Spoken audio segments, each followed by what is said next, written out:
Well, this is what it looks like when you have 1,000 sensors in each shoe. The boxes shown here, here's the green box on the right foot and the red box on the left. You'll notice that this line connecting these two boxes, those boxes represent what's referred to as a center of pressure or center of force in each foot. So when we connect those two boxes, we refer to that as a line of force. And interestingly, one of the things we observed very quickly, and this is again, the study was done in late 90s, early 2000s, that we looked at the player putting. This was with the elite athlete, the elite golfer. This was the path that the putter tracked 100% of the time. Not always a straight line, and as you'll see here in a moment. Now this is Ramon Brobio. Ramon was one of our participants, won Junior World 3 times, finished second the 4th time, and obviously an elite athlete. Number 1 in putting on the Asian Tour 2003 or 4. You'll notice that these pads around his ankle support the shoe inserts with 1,000 sensors in each shoe.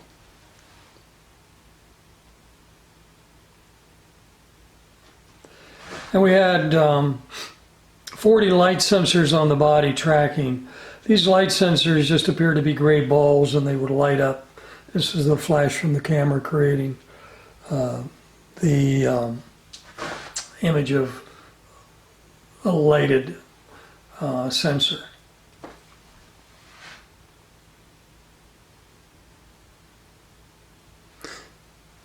And you can see that these sensors were through the body, from the toes right onto the shaft.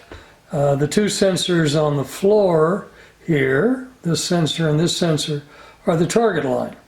And whether we were in a full swing or with a putter, that target line was established.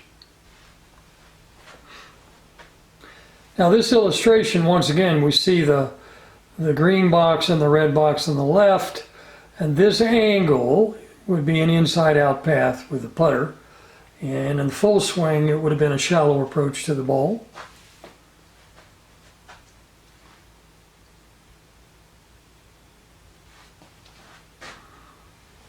And in this image you see an outside-in path with this line of force.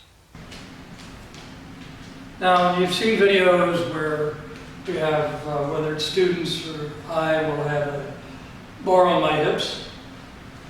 And if you don't have a bar and bungee, it's tough to tell. So I'm going to show you another way without the bar. I'm going to show you with the bar. I'll show you how to test your setup as a golfer.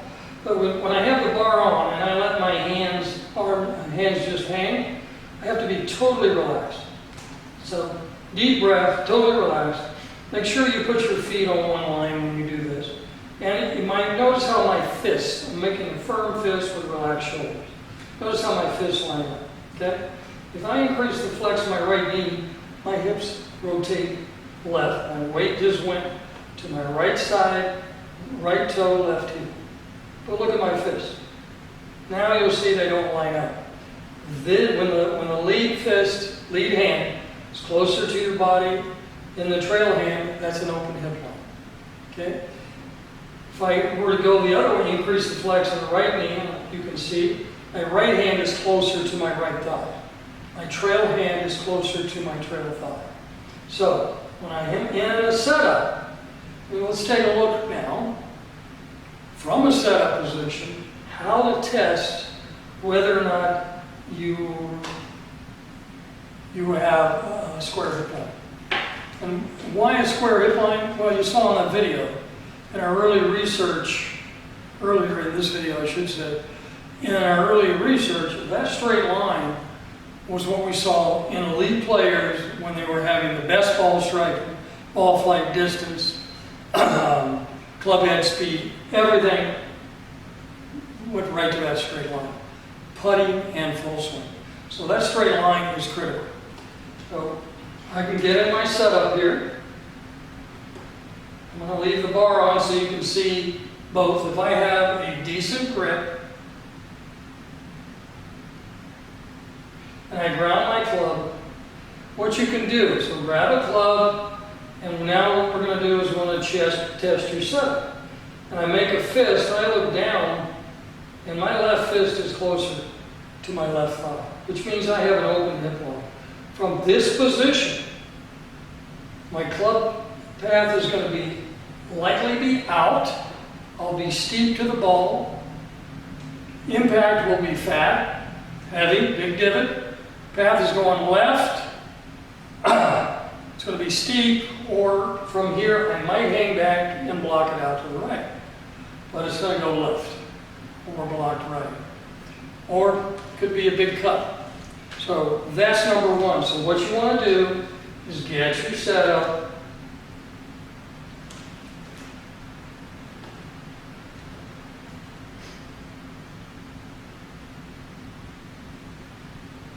Get your grip.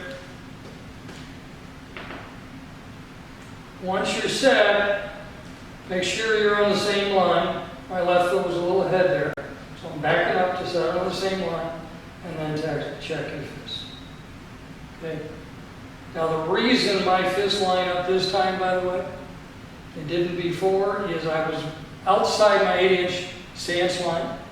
This time I gripped it inside my 8-inch stance line. And if you watch some of the other videos online, you'll understand what that 8-inch stance line is. Another Fibonacci. 8 is another Fibonacci number.